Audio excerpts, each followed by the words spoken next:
Dr. Raquel Garzon is the president and founder of Revitalize Project. You can go right out on the internet and check her out. She's the author of the book, The Business of You. She's a great speaker, a thought leader. She is a registered dietitian. She is a fitness guru. She just about has it all. And I'm gonna let her finish telling you about herself. She's going to talk about gut wellness, okay? That's gonna help us get to our why, okay? When we get this microbiome together. Dr. Garzon, thank you, welcome. Thank you, Rhonda. I'm not gonna spend any time talking about myself because I wanna go straight into what's gonna help you, but I also want to just acknowledge and thank Sean Foy for being right before me, because none of this really has any context or matters without your why and your purpose. And Rhonda knows, because she came to my program, that I do purpose as part of all of my programs. And because this is focused on the gut, I was super thankful to see that Sean was here to talk about why and purpose, because you can get all the information that you want in the world. If it doesn't link to you and who you want to be and your values, you can have all the information in the world and you're not going to use it. And so I'm super grateful. So thank you, Sean, for really setting the stage for what I'm going to be talking about here, which is the gut microbiome. And it's a hot topic, so I'm sure that you've heard a lot about it. You may know a lot about it already. But I wanted to just give some guidance here, some ideas. And of course, if you get curious and interested and you think that this could be something that could really help you specifically, there's so much great information out there. So I also just want to let you know that you will be getting all of these slides there. You're going to get a link to a flip book, and it has all of these slides in here. So you don't need to worry about, oh my gosh, I didn't capture everything. You're going to get everything. So don't worry about that. I want you to relax so that you can really absorb this, think of any questions that you might have, and then mostly how this is relevant to your overall well-being picture. You're going to see that the gut really, it's a systemic thing. It's not just your intestines and what's happening there. You could have great working intestines, but there's implications far-reaching within the system. And hopefully this is just another snapshot that helps you to connect some dots and figure out what it is that you want to do with this information. But I love talking about the gut. I'm a dietitian, so we all like talking about this sort of thing. And I wanted to start with acknowledging Hippocrates, because in long ago, 440 BC, he said all disease begins in the gut. And I think that with the lack of technology in terms of medicine and that sort of thing, to have this insight into the gut and how it connects into so many different diseases at that time was just extremely insightful. Now, of course, it's not completely true. It is not 100% of all disease. And so, I think still we should give him a lot of credit for having this insight at that time. But what we do know is that the gut and health, in terms of disease and what it's related to, it is estimated that about 90% of disease can be traced in some way to the gut microbiome. So that's a lot. And if you look at the list of conditions that it's tied to, you're going to see a lot of the things that we're dealing with, type 2 diabetes, obesity. Obesity is a huge connection with the gut microbiome. And so imagine how frustrating it is to start exercising and managing your stress and, eating right, whatever that is, or however somebody defined that, and not feeling like you're getting the results that you should for all of the investments that you're making. And it could be that the gut microbiome is literally getting in the way of you being able to take advantage of some of the behavior change that you've engaged in. So you're doing all of this stuff, and here your gut microbiome, the little bacteria living in there, are conspiring against you, and they're almost canceling out some of the effects that you could be getting from some of the behavior change that you're engaging in. And there's nothing worse than that, to have secret bacteria plotting against you. And so if we can bring that into the picture and understand that, then we're really just leveraging all of these different components that we can for, whether it's weight loss or some of the other things. Cholesterol, I'm going to show you some interesting information on cholesterol, but thyroid, I have hypothyroidism. And so I look at this and I go, oh my gosh, and I can almost look back in my life and identify where I did have some gut microbiome issues, and how it was most likely the cause of my lupus, my hypothyroidism, and several other things that, now I manage, because, once your system and your immune system gets thrown off by consequences of having dysbiosis or an imbalance in your gut bacteria, you can't always reverse everything. All you can do is just manage that better and making sure that you don't get other types of, conditions or disorders. Autism. So this is also personally interesting to me. My daughter's autistic, I'm autistic, my dad's autistic. We have lots of autism in the family. And really it's about symptomology and presentation of autism. So it's not, that there's a cause and effect, or, we're inducing autism with gut microbiome, but we know that the gut microbiome of people with autism is not the same. There's specific bacteria that are missing, or specific bacteria that are there in larger quantities than in neurotypical people that you might compare them to. And that if you work on the gut, you actually get better presentation, I guess is the best way to say it. I don't want to say like normal, because I feel like I'm normal, so I don't want to say that. But some of the things that I might struggle with, I may not struggle with quite as much when I look at the gut microbiome. And then we know that it's linked to obsessive compulsive disorder, anxiety, schizophrenia, depression. You're going to see why that is. Of course, gut, but asthma is related to autoimmune diseases. And so asthma, we know, is really, really prevalent. And we do so many different things for it. But most of the time it's not gut microbiome related. So we're just missing a piece that could be really helpful to people. And then it's involved the gut with almost all autoimmune disease. So I did mention I have lupus, but type 1 diabetes is an autoimmune disease, whether it's celiac, rheumatoid arthritis, things along those lines, eczema, psoriasis, all of these sorts of things. So it's really linked to a lot, and we're just not really there in terms of, in the medical world, in terms of dealing with this, understanding what to do with it. Can we test for it? What are the interventions? What education do we give people? So I'm just going to give you some highlights here, and then maybe it'll pique your interest to look into this more. So just to understand the gut microbiome a little bit more, I think this is so cool. You may not think it's cool to think about this, but there are 10 to 100 trillion microbial cells living in our bodies, and most of those are in the gut.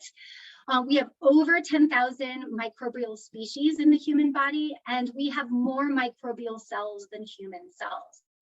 And so that's why I always say, are we humans that carry microbes, or are we just a lot of microbes that take human form? It makes me think of the movie Men in Black or something. I don't know, like when you think about it, that we have more microbe cells than human cells. Are we really human? I don't know. So it's just super interesting when you reflect upon that. And these bacteria carry genes, and those genes have an effect on our health. So when we talk about our own genetics, that's just our own. But when we look at the gut microbiome and the genetic material that those bacteria are carrying with them, that's 3.3 million non-redundant genes that are in the gut microbiome represented by that bacteria. We only have 22,000 genes in the human genome. And we know that those genes can turn on and off, and they can express in all of these different ways. But now what happens when we have all of these other genes, and how do those genes interact with each other? So there's still a lot more that we don't know that they're going to discover. And I think that at some point it's going to help to contribute to personalized medicine and very personalized recommendations for us. When you look at humans, we are 99.9% identical to each other in terms of our genome, which is very cool to think about. But when you look at our microbiome, we're only 10 to 20% identical to each other. So the biggest differences that maybe are, expressing in some way are actually due to our gut bacteria and not our own genome themselves. And so that's it's just a cool thing to think about, because maybe we spend too much time overemphasizing maybe our own genes without considering what's happening within that gut microbiome and the impact that those are having on our health. The microbes in your gut weigh between 2 to 5 pounds. So just to put that in perspective, our brain weighs 3 pounds. So some of us carry, in weight, more bacteria than what our whole entire brain ways, which manages the whole entire system. And so if you're like, oh, well, that's a good way to lose 5 pounds, I'm just going to wipe that bacteria right out of me. We actually can't live very long without gut bacteria. We actually die without it. And so that would not be a good option. And so it's just interesting to think about, well, where is all that weight? Like, what does that look like? And then the microbes that live on us, most of it is bacteria, but we do carry viruses and we carry fungus. And so when the kids would like say in school, there's a fungus among us, that was actually very true. And it was in all of us, hopefully, because that is the normal part of our composition. So it sounds weird to think about. We start to see what they do for us and how we need them and depend on them. It's a symbiotic relationship, baby, or we need them to do certain things. It's kind of cool to think about. So hopefully you think it's as cool as I do. So what do they do? What's the role of these gut microbes, and why can't we live without them? So, and they do these studies. They, wipe out all of the microbes in animals. Typically that's where they do the studies, and then see, what happens, what are the consequences of doing that. So we know that we can't do that. And what? Because they are developing and maintaining our immune system, and what happens to how we fight off viruses. I have an entire slide on the gut microbiome in COVID. They've done studies simultaneously as people have gone into the hospital with COVID. They've had chances, because they're in the hospital, to actually assess their gut microbiome while they're there. And they can actually see differences in different gut microbiomes in severity and duration of COVID infections. And so those microbes play a very big role in being able to fight off infections, including viruses, and how severe those will be and how long they will last and what the long-term effects of those are. We know that there's a long COVID, so I'll talk about that, but that immune system is very key. There's also production of metabolites, which I'll show you what those are. They're called postbiotics, basically. That's the new term for it, because maybe it's just a simpler way. We have prebiotics and we have probiotics, and so now they have this postbiotic. But these are protective to the colon. It reduces the risk of cancers in the gastrointestinal system. It reduces prostate cancer. There's a lot of studies on prostate cancer and the gut microbiome. So if you're interested in that, or you have prostate cancer or any kind of GI cancer in the family and you want to look more into that, there's lots of research that you can find on it. Those microbes, the good guys, basically compete with the bad guys that can cause all kinds of issues. And so having enough of the good guys there established can really help prevent the colonization and establishing. We're always going to have pathogenic microbes coming into the system, but what we don't want them to do is move in. So that's the idea. We're going to be exposed to them, but if they move in and they start building a house, and then they start building like a whole community, and they sort of camp out and they basically take over the territory of the good guys, we're going to be in trouble when it comes to that. So part of what these good guys do is they maintain the integrity of the intestinal barrier. And I'm not going to get into a lot of detail on this. If you've heard of leaky gut syndrome, that's a lot of what leads to the autoimmune issues. It's that the good guys help make sure that our intestinal wall has the right seal, basically the right boundaries and parameters. So it's like we know boundaries are good in our lives, and so they make sure that our boundaries are maintained so that what's supposed to stay in the gut and get excreted stays in the gut, and what's supposed to get absorbed into the bloodstream or transported in some way gets into the bloodstream and goes to where it needs to go. So it's sort of the gatekeeper. And when that intestinal barrier gets compromised, so when you don't have enough of the good guys, when bad guys take over, what happens is those walls loosen. And as those walls loosen, what can happen is things that were supposed to stay in the intestines and never get into your bloodstream, never get into other parts of the body, begin to leak out. And when they leak out into the bloodstream, the immune system says, what is this? It's not supposed to be here. So obviously it's bad for us. It creates an immune response. And now it's creating an immune response to something that we should be able to eat or consume or have or be exposed to. And now all of a sudden we develop food intolerances, we develop issues like lupus and things like along those lines, because we recognize those proteins and those proteins that mimic other parts of our body and tissues. And now we start to attack our own tissues, because it looks like this protein that the immune system in the blood was never supposed to see. So that maintenance of that intestinal barrier is really, really key. So they have anti-inflammatory activity, they, secrete certain things that keep away the bad guys, they detoxify some of our drugs and other exposures that we have to toxins. So that's an important part of the process. So if we don't do that, now we're liable to have an overload of toxins within the system, and that can have all kinds of complications. And they synthesize vitamins, biotin, folate, vitamin K, those sorts of things. Now, here's where it comes in from a brain perspective. Those gut bacteria are responsible for producing serotonin. If we, probably most of us know that serotonin is linked to depression. The antidepressants are serotonin reuptake inhibitors, meaning we want to, make sure that we have serotonin. Serotonin makes us feel good.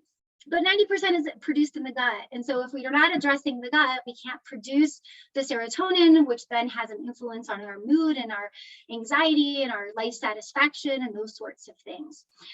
It also regulates cortisol, which is the stress hormone. So there's implications for stress. I'll talk about that. Tryptophan, that's an amino acid that we usually associate with getting a good night's sleep. The gut microbiome and sleep are very integrated together. Melatonin, also related to sleep. Dopamine, which is, feeling good, sort of that pleasure side of things. GABA, so all of these neurotransmitters, they're being produced in the gut, and then they're going back into the brain and they're having an effect on us. And nobody talks about this, like in the medical field, in terms of I go to the doctor and they say, well, how's your gut microbiome? Have you taken antibiotics lately? Let's explore some of the things that could be killing off good bacteria or preventing good bacteria from thriving within your system. We're just not there yet. But those are very relevant conversations, especially in the area of mental health, depression, anxiety, and those sorts of things. So here's the thing is that I don't know if you've heard this, but they'll say the gut is our second brain. The gut is the second brain, and you hear this. And the reason that they say that is because it is producing neurochemicals, and those neurochemicals contact the brain and have an influence on the brain through the vagus nerve. It's how we have a gut-brain connection. But what they've actually found is that the gut is actually the first brain. The gut, as we know it today, came to be long before the prefrontal cortex and the brain that we have today. So our gut is our original brain, our reptilian brain in a sense, and it evolved and came to be much sooner than our actual brain. And so we really just don't give the gut enough credit for what it has done for us, and then we just focus on the brain. So those two things are integrated together. What came first, the gut or the brain? At the end of the day, we want to make sure that we're looking at both things and that we're integrating those together. But again, the enteric just means intestines, that has its own nervous system separate from that central nervous system. So there's ways that those two then interact and communicate together. So I just wanted to put that out there. I'm not going to get into all the details on the vagus nerve and how all of that works and where it reaches and all of that in this particular presentation. But if you've ever heard the second brain and why is that, that's where it is, but it's really the first brain. So just wanted to throw that out there. So diversity is key.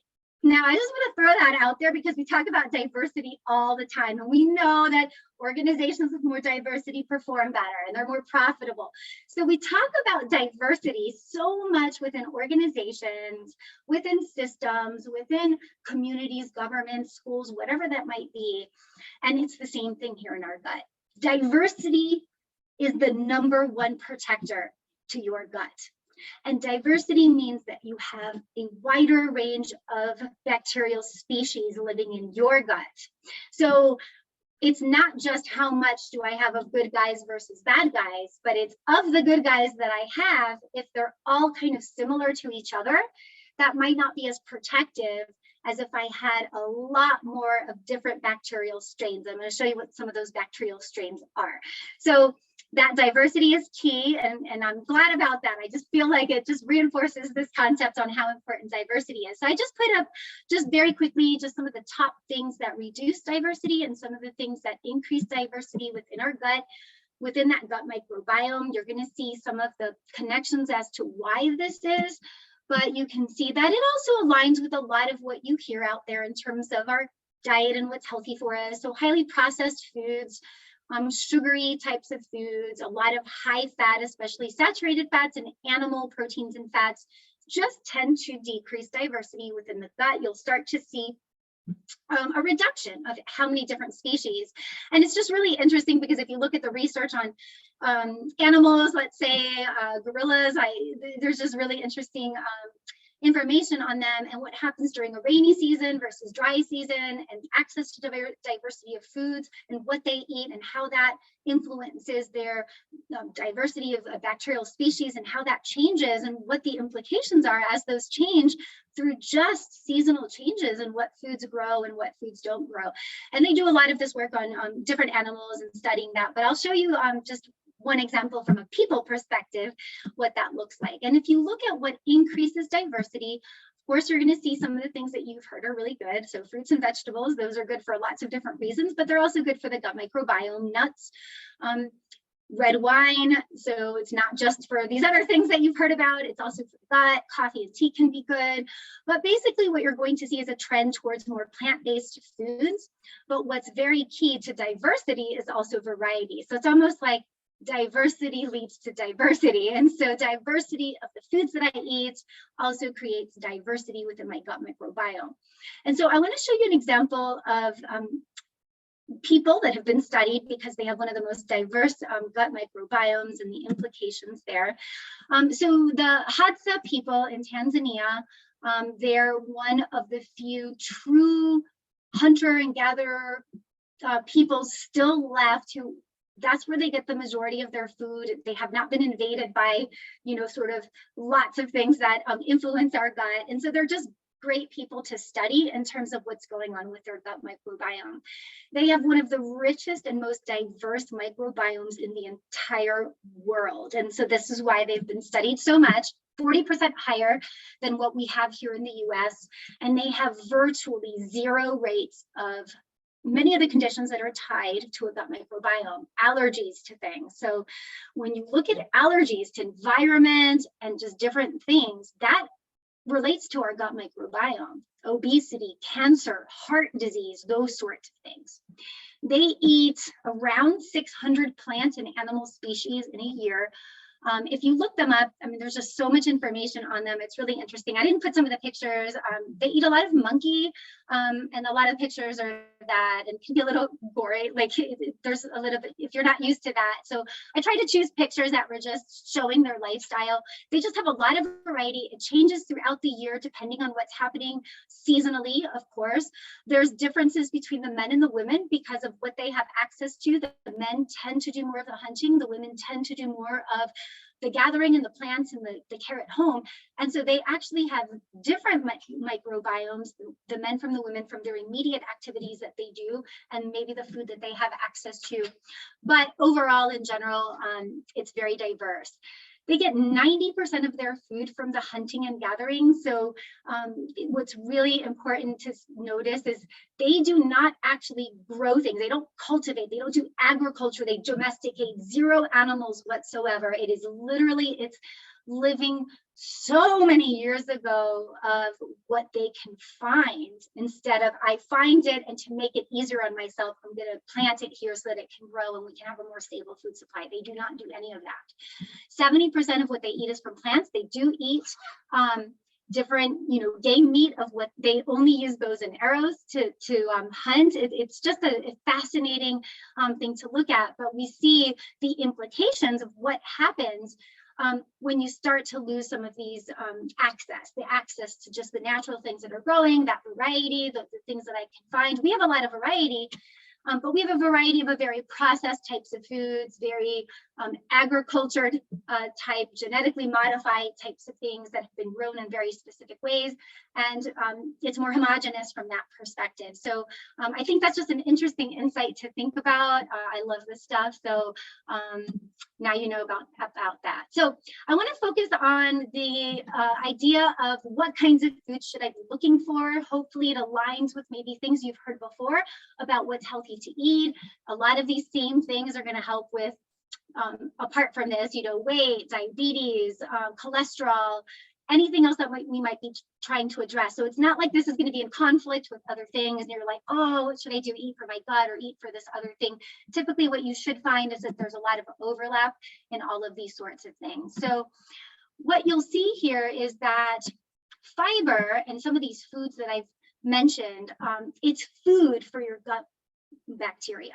And so we don't have what it takes to break down these fibers. We depend on gut bacteria to actually break down the fiber. And then what they do is they ferment that. And in that fermentation process, what happens is postbiotics, it was short chain fatty acids is what they used to call it. Now the postbiotics is the new term that everyone's using. But it's these components, butyrate being probably the most studied and maybe the most predominant one. And that is an energy source for the cells in your large intestine. So you take in fiber that you can't process yourself. The bacteria work on it. It's food for them. They produce these beautiful little things. These beautiful little things that they produce become energy sources for the large intestine. The large intestine says, great, now I can have energy and I can do what I'm supposed to do. And so this is helping to protect, once again, the lining of your intestines. It protects against inflammation. It protects against colon cancer and some of the things that I mentioned. So we want the bacteria feeding on our fibers and producing these wonderful things. And there's different types of fibers and they both are good. And so we have the insolubles and solubles, and one is more fermentable than the other, but we know that diversity is important. You have different bacteria that have different feeding preferences, let's call them. It's like having 6 kids and this one likes this thing but the other one doesn't. And so they're all like their own unique little people. And so each bacterial species that you have in there has their preferences. They might like this type of fiber more, or this particular type of food that's coming in more. And so what we want to do is we want to expand what we're eating instead of, I found that I like this and so I'm just going to eat the same thing every day so I don't have to think. That's a strategy to reduce cognitive overload so you don't have to make too many decisions, but then we're not getting that variety, and so there could be some implications there. So it's finding that balancing act between convenience but then also getting that diversity and variety. So you have these foods, like I said, you'll have this in the flip book that you get, so you won't be missing that information. And then of course you can always find way more information on fiber. So I did want to talk about prebiotics and the probiotics, because a lot of people get confused and they're like, what's the difference? I don't understand, what I'm supposed to be looking for. So prebiotics is, so I just want you to picture that you have bacteria in your intestines, and for those bacteria to stay alive and to thrive, they need to be fed. And so that's what we're doing. Probiotics are the actual bacteria that you're putting in there. And then the prebiotics is the food that those bacteria like to eat. And I mention that because if you, for example, had to take antibiotics for something and you wiped out the bacteria that was causing infection, you also inevitably wipe out good bacteria. That's just, you can't say like, I'm just going to go target this one bacteria. That's just not how it works. We're not that precise. And so in the process of wiping out infectious bacteria, we also wipe out good bacteria. Now you might say, okay, so you were told to take probiotics to replant this bacteria, but if you don't feed that bacteria, they don't actually colonize, they don't stay alive. And probiotics, if you get good ones, are expensive. And so the last thing that you want to do is put in bacteria, you spend money on supplements or foods, you put in all this bacteria, and then you just starve them to death and you don't really feed them. And so then you're really wasting your money from that perspective. So we want to make sure that we have those food ingredients that stimulates, being able to keep those alive and to suppress the growth of the bad bacteria that's in there. So what happens when you start to consume prebiotics is you start to see changes. You start to feel fuller on less food. So satiety, it influences the appetite signaling. So ghrelin and leptin, if you've ever heard of these are like how we manage our appetite. Am I really hungry? Am I satisfied with the food that I'm eating? So you tend to eat less food because you're more satisfied. Those signals seem to reset and kind of calm down. We can increase calcium absorption and increase bone health. So I think one of my particular side effects that I had leaky gut. I had to take a year of antibiotics for a specific condition that I had. It was so long ago. I had no idea at that time that a year of antibiotics, I would never do that today. I would really argue to find a different way to treat this. But I have osteopenia. I have, my bones aren't where they're supposed to be. And there's, I'm not absorbing the calcium perhaps, and that happened to me maybe for many years. So what you'll see is improvements in symptoms for people that have IBS. So many people's lives and quality of lives are compromised by their intestinal tract. Having intestinal symptoms, diarrhea, constipation, all of these sorts of things, it's super disruptive. It's constantly nagging you. So to see improvements for people who suffer from that is a huge deal. Decreases in allergies, I cannot tell you. I live in southern New Mexico. We have, dust, and then we have all of these particular trees, not a lot of trees, I'm in the desert, but plants. And you just hear people saying, I really can't go bike riding. I really can't go out for a run. My allergies, my allergies, my allergies. And so what happens is that their life is compromised. They can't do as much. And so you'll see decreases in allergies, which I think can be very important from a life satisfaction perspective.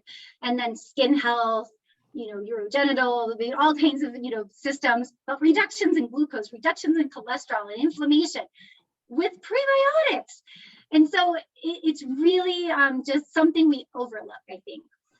I just wanted to put the asterisk in here that a sudden increase in consumption of prebiotics can lead to gas and bloating. And so you do want to ease into it. You don't want to go from zero to slamming your system with all of this stuff. You want to sort of build up to it. You want to trickle in that food for the bacteria, let the bacteria do their thing, let them colonize, let them flourish so that it can handle and has the bandwidth to take in more of those prebiotics. So that's just a warning.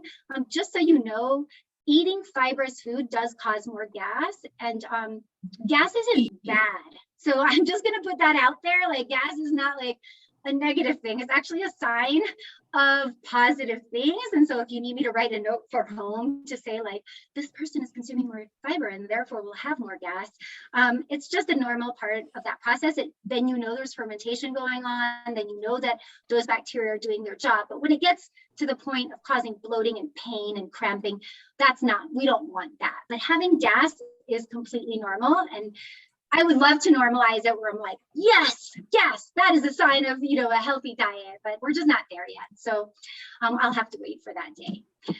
So I want to present to you some of the foods. So you can actually eat food that have prebiotics, but a lot of people would prefer to get it through supplements only because I wouldn't say that these foods are staples for a lot of people. Now you can, right? Apples and asparagus and bananas and cabbage might be more common foods, but most people don't go around saying, I had my chicory root this morning, and now later today I'm going to have some of my dandelion greens. So they may not all be logical, but there are a lot of these things like hemp seeds and flax seeds and chia seeds. You can get a mix of these seeds and you could just throw them onto a salad. You could throw them into like a shake. Somebody got a ninja blender. I think it was Nathaniel that got that. So you can all go there and you can blend up a bunch of stuff and you can throw in these seeds and you're getting prebiotics, and that's great. And that you don't have to work too hard to get that. The beans and peas, those legumes are a huge source of prebiotics. That is why beans cause gas. And that's like, oh my gosh, this totally makes sense. It's because we don't have what it takes to break this down, and we're depending on gut bacteria and fermentation to really deal with these sorts of things. So once again, it's like, oh, it's all coming together. But what I also wanted to say is that I created this graphic, this one and the probiotic one with this blue background, and I left it as is and just put it in here because I created it when the pandemic first started. And the reason was the pandemic first started, and it was, I think you remember, it was like hand sanitizing and like Purell and all of this stuff everywhere. We were like sanitizing. And my eyes were like, oh my gosh, we are going to have a huge spike in autoimmune disease. We're going to have a huge spike in neuropsychiatric symptoms, obesity, all kinds of things. Now, of course, this is not the only contributing factor. There are other factors of staying home, not being able to go out, feeling down and depressed because you can't be with your friends. There's obviously other factors, but I was extremely concerned about the implications of over sanitizing and our gut microbiome. And what happens when we over sanitize is that we inevitably begin to lose diversity and we kill off good bacteria. And so I immediately put some posts out there about, you need to make sure, I want you to be safe, I want you to be clean, I want you to not have things contaminating you with, the COVID, virus, but I also want you to have a good gut. And so I created material and I put it out there at the beginning of the pandemic with my, I know we're all focused over here, but if we take our eye off the ball, guess what? Having lupus is lifelong. Having rheumatoid arthritis is lifelong, and I can vouch to that. And it really sucks. I knew the pandemic at some point would fade. What doesn't fade is all of the autoimmune implications and all of the things that can happen that you can't reverse. There are some of these things you just can't reverse. All you can do is manage it and make sure you don't cause more or make it worse. But that is a huge thing for me. So I was out there going, make sure you're eating prebiotics for in a little bit of a panic there. And nobody was talking about this. And so this is another example. So I did another post on the probiotics. So I'll just, go through what the probiotics are. So I already mentioned this. It's about, having live bacteria enter our system in some way, shape, or form. Now, when you consume live bacteria, we have to make sure that it gets all the way to where it needs to colonize, which is in the large intestine. And that's really, really important, because if we kill it off along the way, so if we kill it off in our mouth, we kill it off in our stomach, we kill it off in the small intestine, or it stays in the small intestine and then the bacteria stay there and grow and never reach the large intestine, we don't get the benefits. SIBO, if you've heard of that, which is the small intestinal bacterial overgrowth, is an example of consuming probiotic and then it doesn't go to the right place and those bacteria stay in your small intestine and it causes SIBO, which causes all kinds of symptoms. So it's not just a matter of, let's just throw it in there and see what happens. We have to make sure that we're doing that right so that it gets to the right place and does all the things that we want it to do. So of course, it does strengthen the immune system and reduces your risk of colds and flu, helps with digestion. And these are some of the probiotics. These are foods in which there's a fermentation process that's going on of some sort. So we're putting bacteria, we're putting food in there, we're cultivating these bacteria, we're keeping them alive, and then we're having people consume that live bacteria so that it gets in there. So yogurt, fermented foods, basically, here are just some of the common examples. So I know lots of people have lactose intolerance. And so if you're lactose intolerant, the yogurt may not work, or the kefirs and things along those lines, but you might be able to do kombucha, and you can eat, Korean fermented kimchi, the pickled cabbage. You might ferment your own foods, whatever that might look like. And if that's just not a realistic option, there are supplements that you can take, but you just want to make sure that you're doing the right things and not killing off those bacteria, and that you're also keeping them well fed. So you have that information. I want to talk about cholesterol because high cholesterol is an issue for a lot of people. It's one of our issues that contributes to heart disease and the instability of our arterial walls. And there are several mechanisms in which our gut bacteria play a role in reducing our cholesterol. Even more mechanisms than most of the medications that are out there. So I just wanted to throw those out there. I'm not saying to do this instead of this, but this should be a standard intervention and treatment for anybody who has high cholesterol. Those bacteria actually bind to cholesterol and it's excreted out of the gut. So then it's not available as an ingredient to our lipoproteins, the LDLs, basically. So low density lipoprotein, they uptake this cholesterol, they put it into this particle, and now those particles go around and they start traveling and leaving the cholesterol in places that we don't want it, right? So what we want to do is we want to reduce the ingredient of cholesterol so that LDL particles don't have something to incorporate in and then go leave somewhere else where we don't want it. The postbiotics, so the resulting products of the bacteria interfere with the synthesis of cholesterol internally within us. So when you look at cholesterol studies, a lot of times what you'll find is that what we make in cholesterol is actually the issue versus what we consume. And that just depends on your genetics. Some people, it's the diet that has more of an influence, and other people, the diet doesn't have as much of an influence, but it's our own synthesis. Well, it interferes with cholesterol synthesis as well. Not to the point to cause problems. We do need cholesterol in our system, but it does regulate that so that we're not over-synthesizing cholesterol. Microbes deconjugate bile acids. I mean, what does this mean? Well, once again, you need those bile acids to create these cholesterol particles that are going to be bad for us. But what this happens is it deconjugates them. They're no longer available to be incorporated in, and we excrete those out. So less material available once again. And then it increases the solubility of cholesterol. And so then we don't actually absorb as much. So that is 1, 2, 3, 4, 5 different pathways and mechanisms that those beneficial bacteria use to help us to lower our cholesterol. Most medications use one pathway to help lower cholesterol, and they have side effects. Like this doesn't even have side effects to do this. And so I think what is annoying to me, I'll just use that word from a medical perspective, I used to work in hospitals as a dietitian, is that, you know, we're just so fast to just look at medication. We just don't do enough to put all of the puzzle pieces together, because yes, some people will need medication. But if you can combine medication with diet, with exercise, with stress, with the gut microbiome, and use every single tool that's at your disposal, you're going to get a lot better results. And maybe you won't need as much medication, which then reduces side effects. And there are people who don't even do well with those medications. Then what do? Right? So these are just things that we just take for granted. And it's just something that we can do on top of everything else that we might be doing. So hopefully you find that interesting. So I do want to talk about probiotic supplements, because it is actually one of the most common supplements that people purchase. When you look at the amount of money spent on probiotics, it's in the top 3 of supplementation of what people take.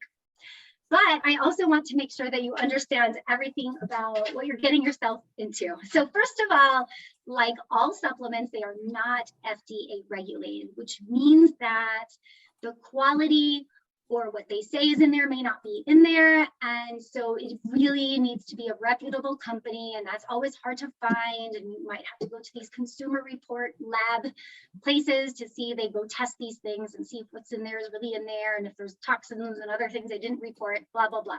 So that's just for all supplements. They may not be beneficial for everybody. And so this is another thing.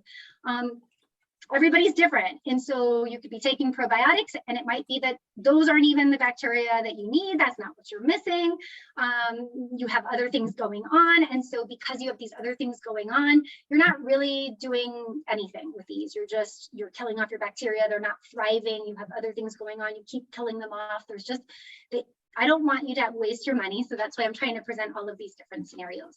And for people who have SIBO and that bacteria is growing in the wrong place, probiotics are going to add to your issues. It's going to be a problem. And so we just want to make sure that you're not doing that. So, and then of course, like I can't get into SIBO and how you test for it. There are ways to detect if somebody has SIBO. There's symptomology that goes along with it. But I just want to make sure that you're getting the message that it's not like, everyone, let's just put probiotics in the water and everyone's just going to get them and everything's going to be great. Because it's more complicated than that. When you're looking at probiotics, what matters is diversity. So once again, you might say, okay, there's all of these probiotics.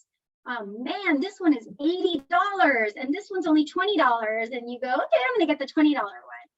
But what you want to look at is you want to turn that label over. You want to look at the bacteria that are in there, and you want to count how many strains are in there. You want to look at how many are in there in terms of millions or billions. And you want to see how long they're going to stay alive and hope that it's a reputable company and that that's true what they're telling you. So typically what you're going to find is that higher quality, more strains, larger amounts are going to be more expensive. So that's just typical. So if you look at certain probiotics that might be cheaper or really common, you'll look and they'll only have like bifido, blah, blah, blah, and bifido, blah, blah, blah, and that's it. And that's all they have.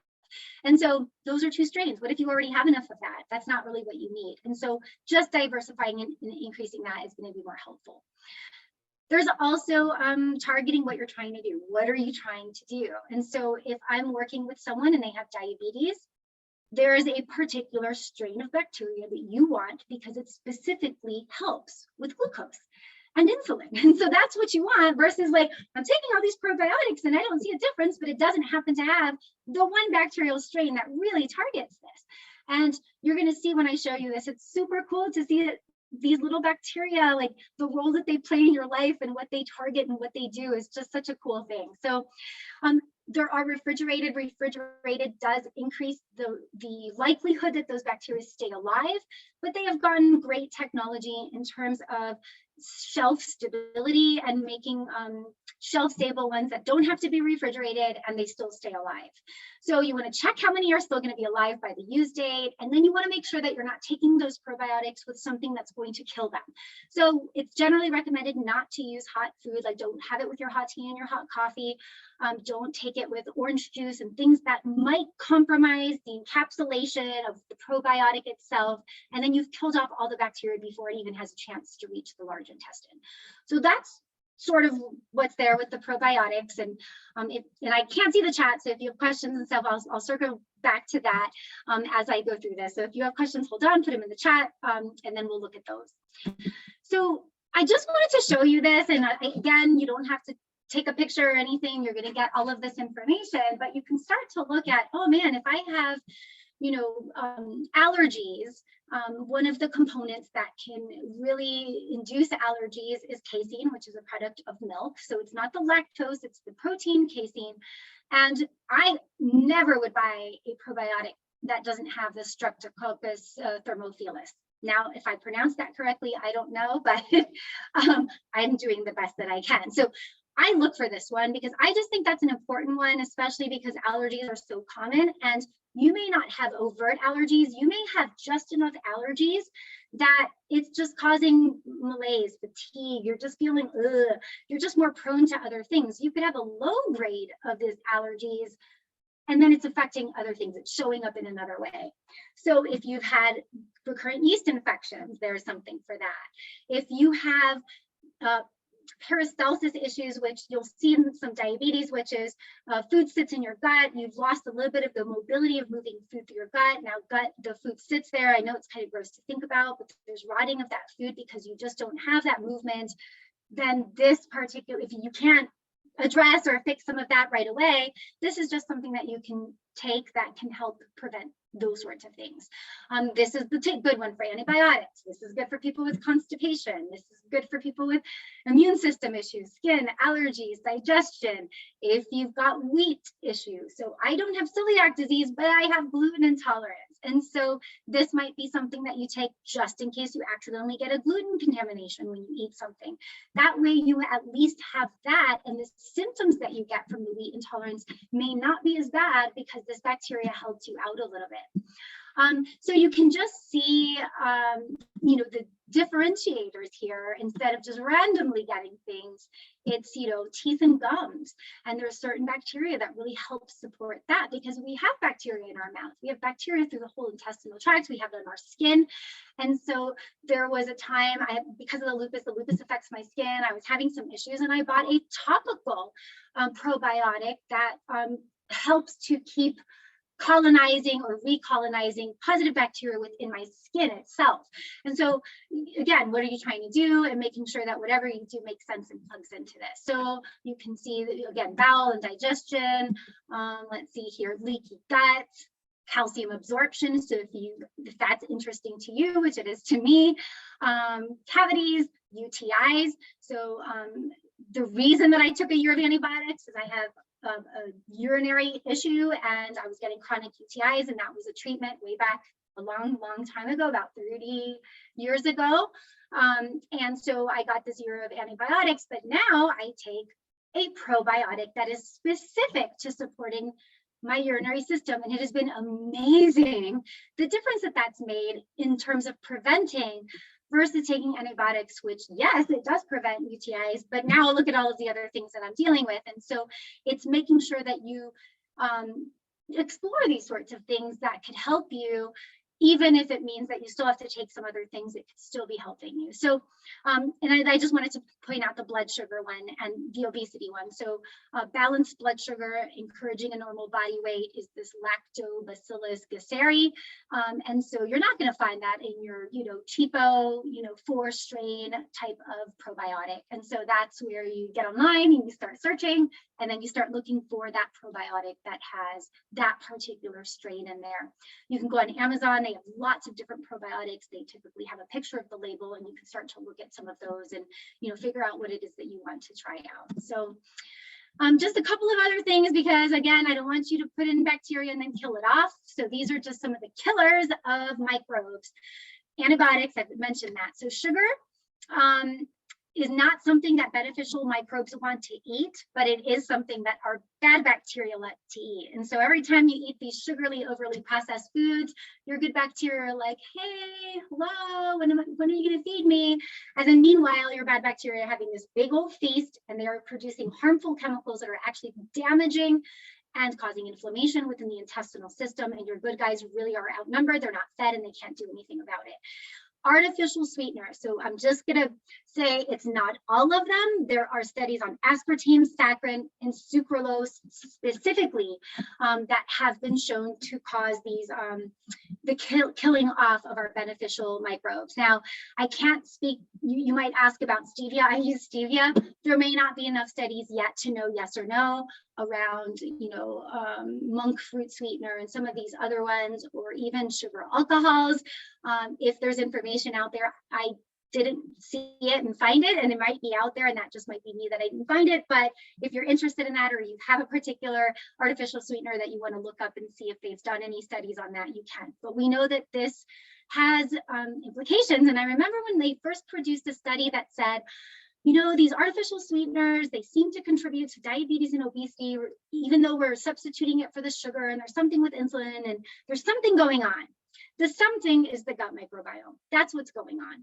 And so at that time, we didn't have enough information on the gut microbiome to know that. Now we do. This is the reason that it's still a factor in diabetes and obesity, is because of the effects that it has on our gut microbiome. And so food intolerances, so if you are intolerant to gluten or dairy, like casein or soy or corn, so it's not an allergy, it's an intolerance. The symptomology is very different, but you don't know that you have it. It will contribute to killing off your beneficial microbes, helping the good ones kind of thrive, and then it contributes to more food intolerances. So it becomes a very vicious cycle. If you've got one food intolerance, you are much more likely to develop other and new food intolerances over time because of this. When you experience emotional and mental stress because of the cortisol and how this interacts, emotional and mental stress makes your gut microbiome worse. It contributes to weight gain. It contributes to diabetes, maybe being induced during a time of emotional and mental stress. So I used to work a lot with refugee populations and immigrant populations, and they would have these terms like susto. Let's say as an example in Mexico, susto is I got scared. I had an event that was really stressful for me, and that's why I got diabetes. And so I just wanted to point that out, that when I first started working this field as a dietitian, I would say, oh gosh, these myths that they have out there about, susto causing diabetes.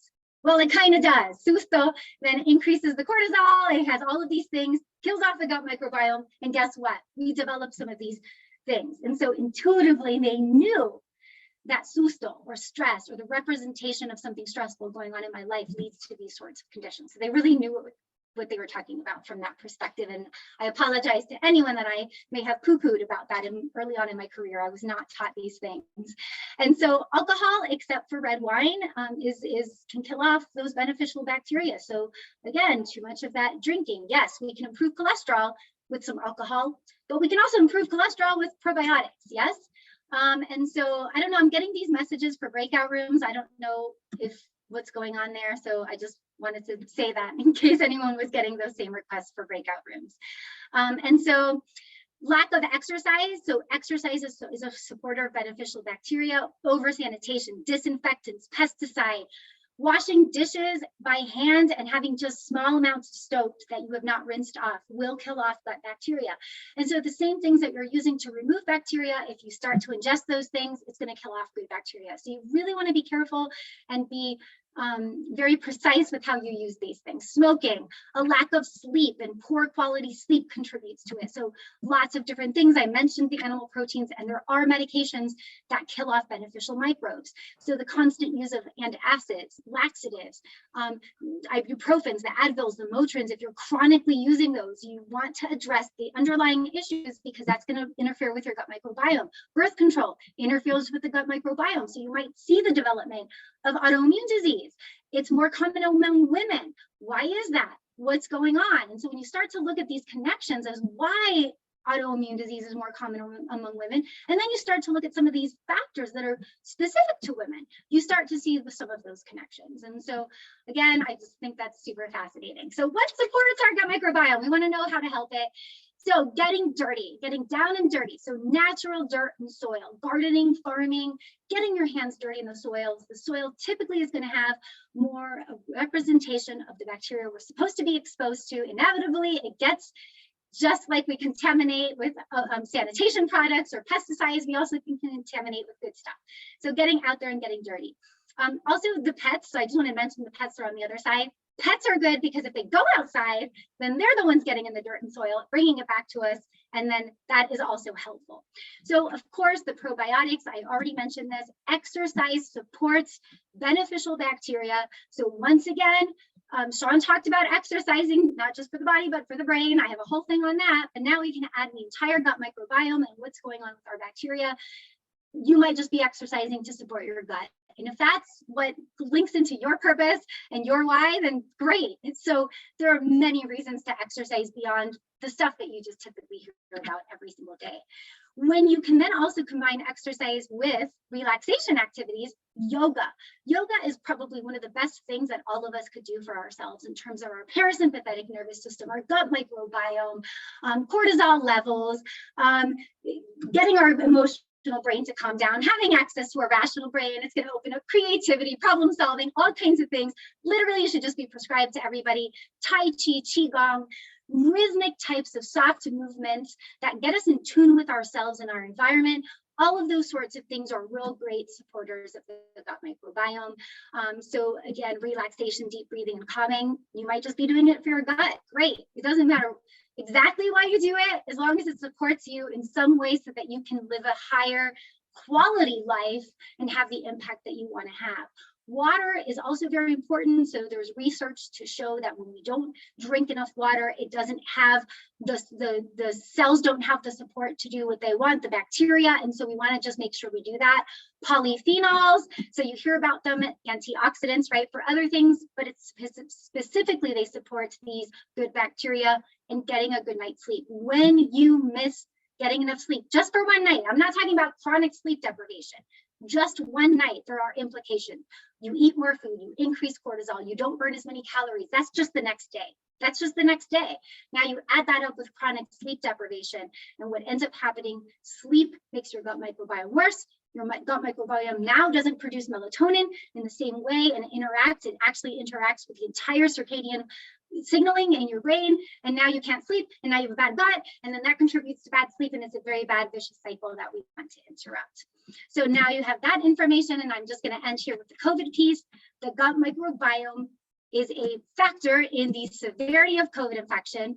People who had dysbiosis developed more severe infections than people that had good guts, and that's an explanation on why seemingly healthy people on the outside who had no conditions had a bad gut, and they developed severe infections. So we say, well, it's really not, COVID's not really choosing.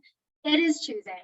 It's looking at your immune system, and this is an explanation that they had for why people without chronic disease yet developed some of the more severe infections, and it had to do with our gut microbiome and what was happening with the immune system. So it increased the ability of that virus to survive, and it's implicated in long COVID and long-lasting results. On top of all of the things that I worried about, which was sanitizing, not getting out there and doing exercise, not putting your hands in the dirt, not having anything else to do but consume alcohol, not getting all of the variety that we needed. We started to depend on shelf-stable food. We couldn't go for the perishable fruits and vegetables. Social isolation, which increases cortisol and loneliness, and all of these things disrupted sleep patterns because of what was going on. Everybody started begging for antibiotics, which was a disaster because that also contributed to this issue.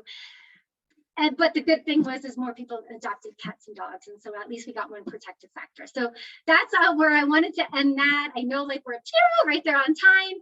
I do have my information in your flip book if you wanted to, reach out with any questions, but hopefully you learned something. This was helpful to you.